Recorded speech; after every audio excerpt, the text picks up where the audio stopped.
ஆதியாகமம் 35ஆம் அதிகாரம்.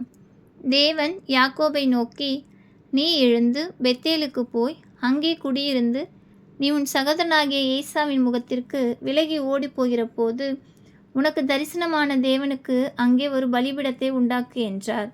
அப்பொழுது யாக்கோபு தன் வீட்டாரையும் தன்னோடே இருந்த மற்ற அனைவரையும் நோக்கி, உங்களிடத்தில் இருக்கிற அந்நிய தெய்வங்களை விலக்கி போட்டு உங்களை சுத்தம் பண்ணி கொண்டு உங்கள் வஸ்திரங்களை மாற்றுங்கள்.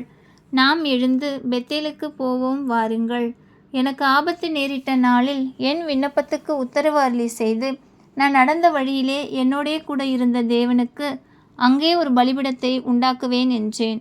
அப்பொழுது அவர்கள் தங்கள் கையில் இருந்த எல்லா அந்நிய தெய்வங்களையும் தங்கள் காதணிகளையும் யாக்கோபினிடத்தில் கொடுத்தார்கள். யாக்கோபு அவைகளை சீகேம் ஊர் அருகே இருந்த ஒரு கர்வாலி மரத்தின் கீழே புதைத்து போட்டான். பின்பு பிரயாணம் புறப்பட்டார்கள். அவர்களை சுற்றிலும் இருந்த பட்டணத்தாருக்கு தேவனாலே பயங்கரம் உண்டானதினால் அவர்கள் யாக்கோபின் குமாரரை பின்தொடராதிருந்தார்கள்.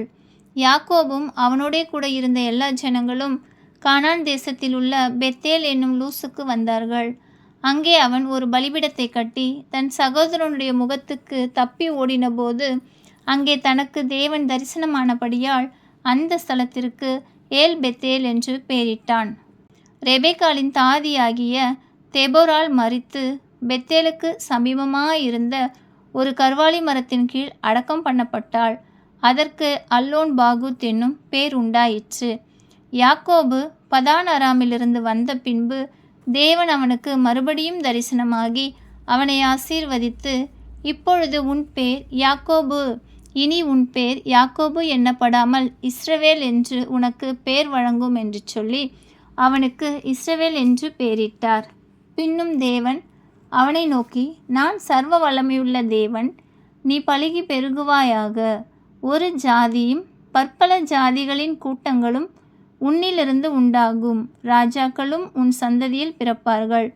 நான் ஆபிரகாமுக்கும் ஈசாக்குக்கும் கொடுத்த தேசத்தை உனக்கு கொடுப்பேன். உனக்கு பின் உன் சந்ததிக்கும் இந்த தேசத்தை கொடுப்பேன் என்று சொல்லி தேவன் அவனோடே பேசின ஸ்தலத்திலிருந்து அவனை விட்டு எழுந்தருளி போனார்.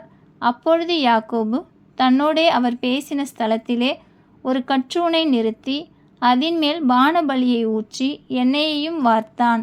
தேவன் தன்னோடே பேசின அந்த ஸ்தலத்திற்கு யாக்கோபு பெத்தேல் என்று பெயரிட்டான். பின்பு பெத்தேலை விட்டு பிரயாணம் புறப்பட்டார்கள். எப்பிராத்தாவுக்கு வர இன்னும் கொஞ்சம் தூரம் இருக்கும்போது ராகேல் பிள்ளை பெற்றாள். பிரசவ காலத்தில் அவளுக்கு கடும் வேதனை உண்டாயிற்று. பிரசவிக்கும்போது அவளுக்கு கடும் வேதனையாயிருக்கையில் மருத்துவச்சி அவளை பார்த்து, பயப்படாதே, இந்த முறையும் புத்திரனை பெறுவாய் என்றாள். மரண காலத்தில் அவள் ஆத்துமா பிரியும்போது அவள் அவனுக்கு பெனோனி என்று பெயரிட்டாள். அவன் தகப்பனோ அவனுக்கு பென்யமீன் என்று பெயரிட்டான். ராகேல் மரித்து பெத்லகேம் என்னும் எப்ராத்தா ஊருக்கு போகிற வழியிலே அடக்கம் பண்ணப்பட்டாள். அவள் கல்லறையின் மேல் யாக்கோபு ஒரு தூணை நிறுத்தினான். அதுவே இந்நாள் வரைக்கும் இருக்கிற ராகேலுடைய கல்லறையின் தூண்.